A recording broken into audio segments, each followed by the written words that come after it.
새해가 밝았습니다. 정말 역사에 남을 만한 전 세계적인 코로나19 팬데믹을 지난 한 해 우리 모두가 다 겪었습니다.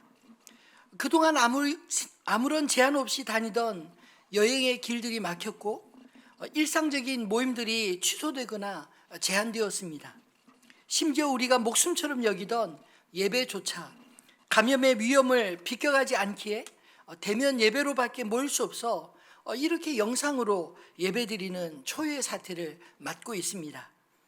처음에는 예전에 겪었던 신종플루나 메르스와 같이 몇 달 지나면 사라지겠거니 했는데 지금 상황으로서는 백신이 나왔음에도 불구하고 내년 3분기 혹은 4분기나 되어야 코로나로부터 자유로울 것 같다는 조심스러운 전망이 나오고 있습니다.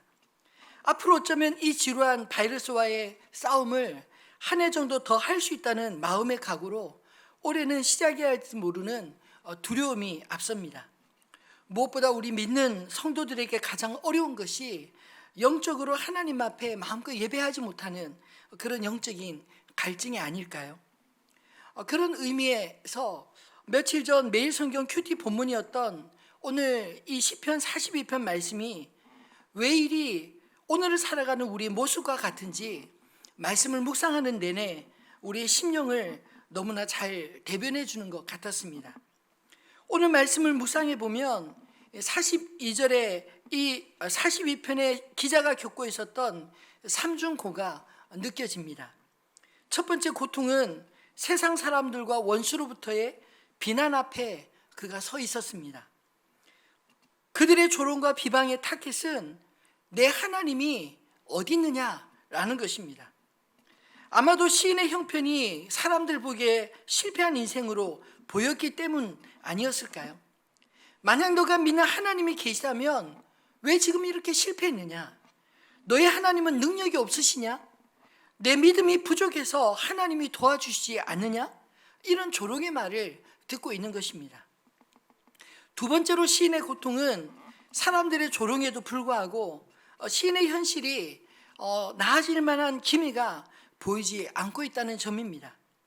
9절로 10절에 보면 내 반석이신 하나님께 말하기를 어찌하여 나를 잊으셨나이까? 내가 어찌하여 원수의 압제로 말미암아 슬프게 다니나이까 하리로다. 내 뼈를 찌르는 칼같이 내 대적이 나를 비방하여 늘 내게 말하기를 내 하나님이 어디 있느냐 하도다. 뭔가 일이 좀 잘 풀려서 원수들에게 자신을 조롱하는 사람들에게 한번 봐봐. 하나님이 정말 살아계시잖아. 이렇게 자신 있게 증명해 보일 수 있으면 좋으련만 현실은 원수의 압제와 조롱을 이길 힘이 없는 그 고통을 겪고 있는 것입니다.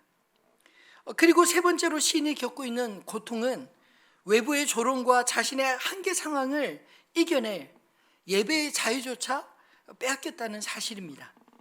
4절에 보면 내가 전에 성의를 지키는 무리와 동행하여 기쁨과 감사의 소리를 내며 그들을 하나님의 집으로 인도하였더니 이제 이 일을 기억하고 내 마음이 상하는도다. 성전에서 예배를 함께 드리던 기쁨을 알았던 시인은 이제는 요단 땅에서 방황하는 중에 예전에 성전의 예배를 기억하고 그 마음이 상하였다. 이렇게 고백하고 있지 않습니까? 이런 상황에서 시인은 자신의 영혼에 깊은 갈급함을 이렇게 노래하고 있습니다. 하나님이여 사심이 시냇물을 찾기에 갈급함같이 내 영혼이 주를 찾기에 갈급하나이다. 내 영혼이 하나님 곧 살아계신 하나님을 갈망하나니 내가 어느 때에 나아가서 하나님의 얼굴을 배우리까. 시인의 간절함이 느껴지지 않습니까? 지난 한 해 또 새롭게 시작되는 우리들의 마음에도 이런 영혼의 갈증이 있지 않으신가요? 비록 세상의 비난과 현실의 좌절 그리고 예배의 단절 속에서도 오늘 이 본문의 말씀이 우리에게 한 줄기의 소망을 보여주시는 신 안에 있는 그 모든 상황을 뛰어넘는 반전의 믿음이 오늘 저와 여러분 안에 있기를 주님의 이름으로 축원합니다. 영적으로 무기력해지기 쉬운 이 어려운 시기에 오늘 말씀을 통해 회복될 수 있는 영적으로 회복될 수 있는 소망을 발견할 수 있게 되기를 진심으로 축원합니다. 이 시편 42편이 영적인 암흑기를 뚫고 나아갈 수 있는 소망을 우리에게 보여주는 이유가 무엇일까요? 영적인 무기력을 이겨내고 회복되기 위해 우리에게 필요한 두 가지 반전 카드를 말씀을 통해 제시하고 있기 때문입니다. 영적인 회복을 위한 첫 번째 키워드는 하나님을 기억하라. 하나님을 기억하는 것입니다. 여러분, 신앙의 기본이 무엇일까요? 바로 하나님을 기억하는 것에서부터 시작되지 않습니까? 구약 성경을 보면 기억하라 라는 말씀이 참 많이 기록되어 있습니다. 그 중에 대표적인 말씀이 신명기 8장 2절로 3절 말씀이라 생각합니다. 한번 같이 읽어볼까요? 내 하나님 여호와께서 이 40년 동안에 내게 광야 길을 걷게 하신 것을 기억하라. 이는 너를 낮추시며 너를 시험하사 내 마음이 어떠한지 그 명령을 지키는지 지키지 않는지 알려 하심이라. 너를 낮추시며 너를 줄이게 하시며 또 너도 알지 못하며 내 조상들도 알지 못하던 만나를 내게 먹이신 것은 사람이 떡으로만 사는 것이 아니요 여호와의 입에서 나오는 모든 말씀으로 사는 줄을 내가 알게 하려 하심이니라. 하나님의 백성들은 약속의 땅에 빨리 들어가서 누릴 그 풍요에만 관심이 있었을지 모르지만 하나님은 자신이 주실 풍요보다 그 땅에 거할 하나님의 백성들, 그 백성들에게 더 많은 관심을 가지고 있었습니다. 구원을 얻은 그 감격과 기쁨, 그것도 시간이 지나면 점점 잊혀질 것을 주님은 아셨습니다. 만약 풍요만 주님이 주시고 하나님의 말씀을 주시지 않았다면 그 백성들이 어떻게 되었을까요? 아마 그들은 금방 하나님을 잊어버리고 그들이 쫓아내었던 가나안 족속들과 다를 바 없는 이방인과 같이 되지 않았겠습니까? 그렇게 당부했는데도 불구하고 성경을 보면 그 가나안 정복 1세대가 지나가자마자 하나님을 알지 못하는 다른 세대가 출현했다라고 이 사사기서가 말씀하고 있지 않나요? 그래서 성경은 우리에게 하나님을 기억하라, 잊지 마라 끊임없이 강조하고 말씀하고 있는 것입니다. 그러면 무엇을 기억해야 할까요? 오늘 4절 말씀과 6절 말씀에서 기억하라 라는 단어가 이렇게 쓰이고 있습니다. 4절을 한번 같이 읽어볼까요? 내가 전에 성의를 지키는 무리와 동행하여 기쁨과 감사의 소리를 내며 그들을 하나님의 집으로 인도하였더니 이제 이 일을 기억하고 내 마음이 상하는도다. 6절입니다. 내 하나님이여 내 영혼이 내 속에서 낙심이 되므로 내가 요단 땅과 헤르몬과 미살산에서 주를 기억하나이다. 이 4절의 기억은 그가 성의를 지키기 위해 무리와 동행하며 성전에 올라가 기쁨과 감사로 드렸던 예배를 기억했다는 것입니다. 지금은 그럴 수 없는 상황을 바라보며 마음이 상했다 이렇게 고백합니다. 그리고 6절의 기억은 비록 자신의 영혼이 낙심된 상황이지만 지금 자신이 머물고 있는 요단 땅 헤르몬과 미살산에서 주님을 기억하고 있다 이렇게 고백하고 있지 않습니까? 어쩌면 지금 우리들의 상황과 이렇게 비슷한지 참 기가 막히지 않나요? 코로나 감염을 피하기 위해 이전에 우리가 기쁨으로 드리던 예배를 기억하면 여러분 마음이 아리지 않으시나요? 그럼에도 불구하고 우리가 지금 머무는 가정에서라도 낙심된 마음을 추스리고 우리 주님을 기억하며 이렇게 예배하지 않습니까? 우리의 예배는 하나님을 기억하는 데서부터 시작이 되는 것입니다. 하나님을 기억할 때 비로소 우리의 영혼이 하나님과 연결되기 때문입니다. 물론 하나님 편에서는 우리를 향한 마음이 변함이 없으시지만 문제는 우리가 하나님을 너무나 자주 잊고 살아가기 때문이죠. 하나님을 잊지 않기 위해서 하나님께서 우리에게 주신 선물이 저는 주님의 몸된 교회라고 믿습니다. 교회를 주님의 몸이라 비유하는 것도 교회를 통해서 우리가 주님을 기억하고 성도와 함께 연합하여 주님의 뜻을 이 땅에 이루어가는 공동체이기 때문입니다. 예배가 중요한 이유는요, 예배를 통해 예수님을 주로 고백하는 성도들이 연합하여 하나님을 기억하고 하나님께 의지적으로 나아가는 행위이기 때문 아닌가요? 절기 역시 우리가 기억해야 될 이유는 하나님이 행하신 구원의 역사를 기억하고 우리를 위해 이루신 구원에 우리가 적극적으로 동참하는 행위이기 때문입니다. 오늘 시인이 가장 절망스러운 영적 침체기를 지나면서 성도들과 함께 하나님을 기쁨으로 예배하던 그때를 기억하고 비록 공동체적인 예배를 할 수 없는 상황에서도 영원히 예배를 받으실 하나님을 기억했다는 사실을 오늘 말씀을 통하여 깨닫게 되기를 바랍니다. 그리고 오늘 이 시인이 하나님을 소망한 것처럼 저와 여러분이 하나님을 소망하게 되기를 소망합니다. 하나님만이 이 절망의 끝에서 우리를 구원해 주실 유일한 분임을 우리가 믿기 때문 아닌가요? 우리가 하나님을 신뢰할 수 있는 근거가 무엇입니까? 성경을 통한 확증, 역사를 통한 확증도 있지만 무엇보다 우리 인생에서 경험되어진 하나님의 신실하심을 우리가 기억하기 때문 아닌가요? 오늘 본문 5절의 고백이 저와 여러분의 고백이 되기를 소망합니다. 한번 같이 읽어보겠습니다. 내 영혼아, 내가 어찌하여 낙심하며 어찌하여 내 속에서 불안해하는가? 너는 하나님께 소망을 두라. 그가 나타나 도우심으로 말미암아 내가 여전히 찬송하리로다. 우리 영혼을 하나님 앞에 소환하시기를 바랍니다. 낙심하며 불안함이 엄습해 올 때마다 오늘 이 말씀을 기억하고 암송하며 고백하시게 되기를 바랍니다. 하나님께 소망을 두는 자, 하나님의 도우심으로 말미암아 여전히 찬송하게 되어질 줄 믿습니다. 영적인 회복을 위해 우리가 기억해야 될 두 번째 키워드는 하나님을 찬양하는 것입니다.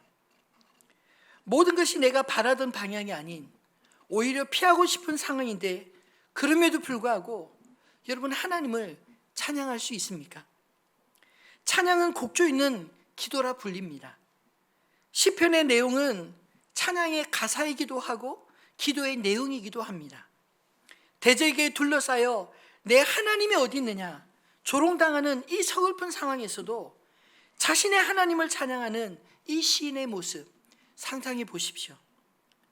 절망스러운 상황에서는 자신의 연면에 빠져 탄식과 절망에 빠지기 쉬울 텐데 오히려 하나님께 소망을 두고 영혼의 몸살을 앓는 이 모습이 진정한 믿는 자의 자세가 아닐까요?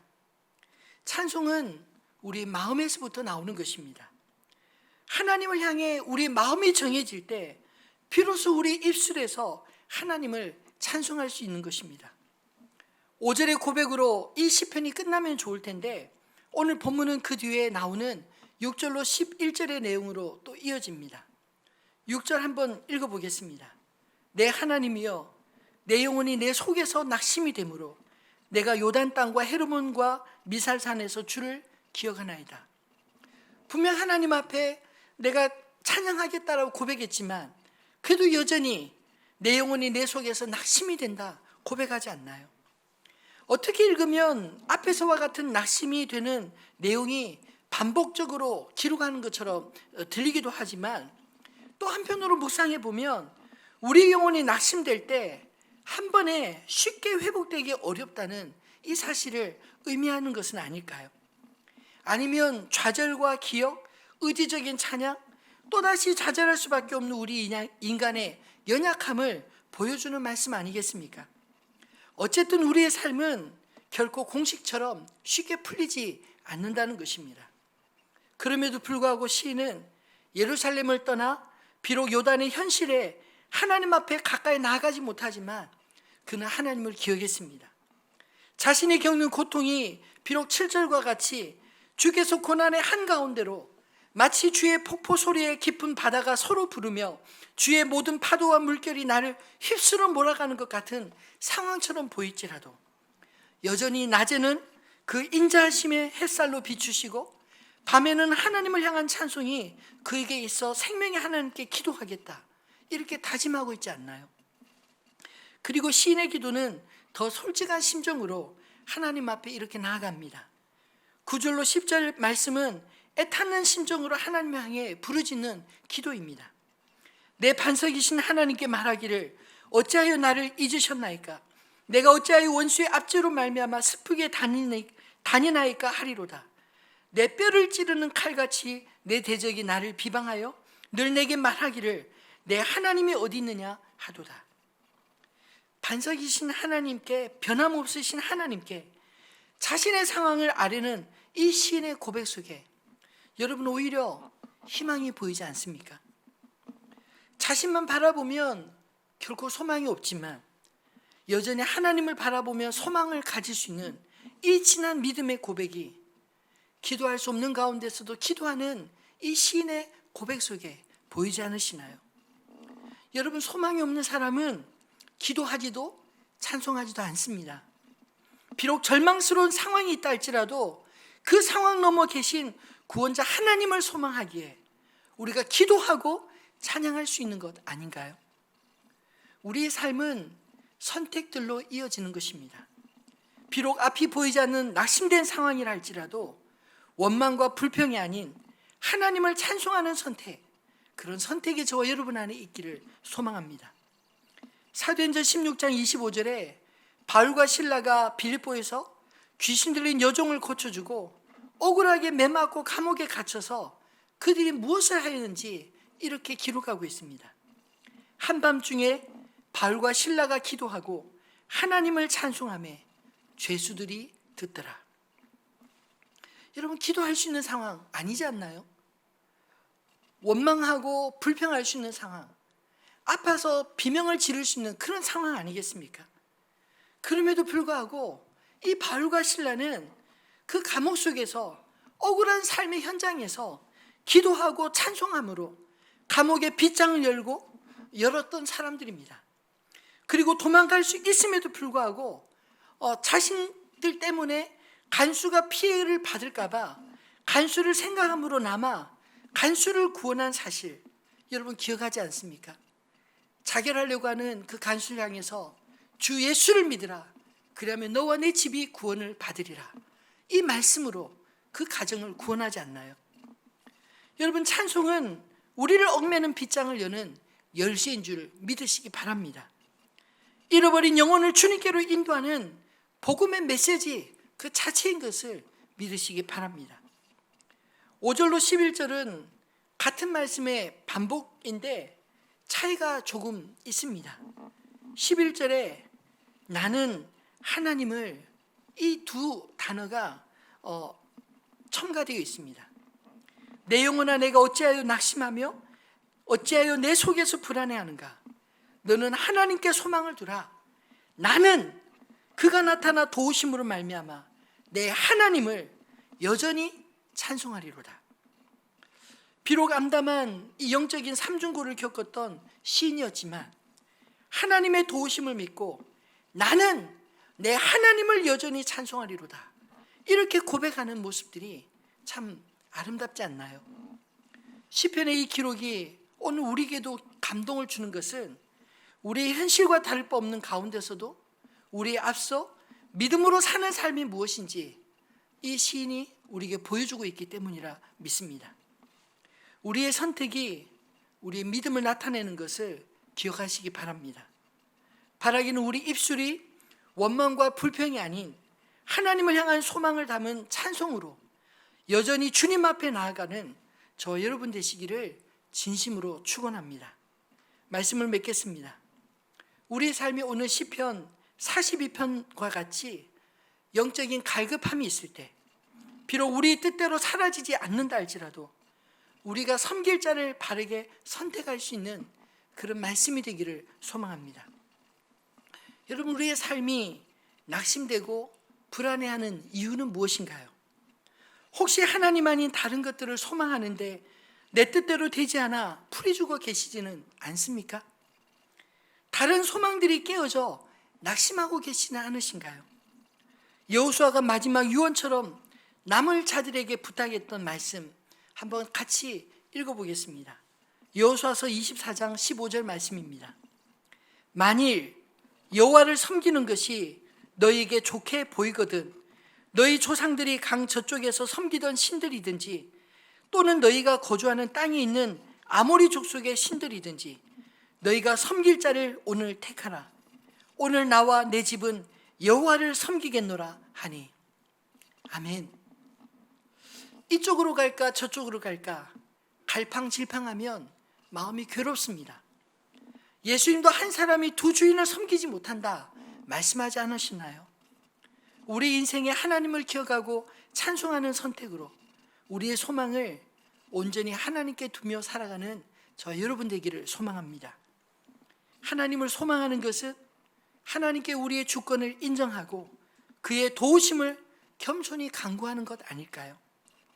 여러분, 우리의 힘을 빼야 비로소 우리는 하나님을 진심으로 소망할 수 있게 되는 줄 믿습니다. 여러분, 어깨에 힘을 좀 빼도 됩니다. 주먹에 힘을 좀 빼면 어떨까요? 여러분, 얼굴에 찌푸린 얼굴에 힘을 좀 빼며 올 한 해 살아가시면 좋겠습니다. 하나님의 백성이요 자녀라면 하나님이 자기 백성들을 어떻게 도우시고 그 자녀들을 어떻게 돌보시는지 분명 경험하게 되실 줄 믿습니다. 믿는 자의 특권은 8절 말씀과 같이 찬송하며 기도하는 것 아닌가요? 우리는 바라볼 수 있는 하나님, 우리의 기도에 응답하시는 주님이 계시지 않습니까? 우리의 찬송을 받으시고 우리의 삶의 진정한 주인을 만나게 될 때 비로소 사람이 떡으로만 사는 것이 아니요 오직 하나님의 입에서 나오는 모든 말씀으로 사는 줄을 우리가 깨닫게 되리라 믿습니다. 하나님의 사람인 것을 증명하기 위해 여러분 너무 애쓰지 않으셔도 됩니다. 그냥 하나님 잘 믿고 사시면 되는 것입니다. 하나님을 기억하고 찬송하는 것, 그것이 우리의 예배이지 않나요? 어느 곳에서든지 우리가 기죽지 않고 우리의 믿음에 반드시 응답하실 하나님 앞에 내가 여전히 찬송하리로다, 이 고백함으로 2021년 새해를 힘차게 살아가는 저와 여러분 다 되시기를 주님의 이름으로 축원합니다.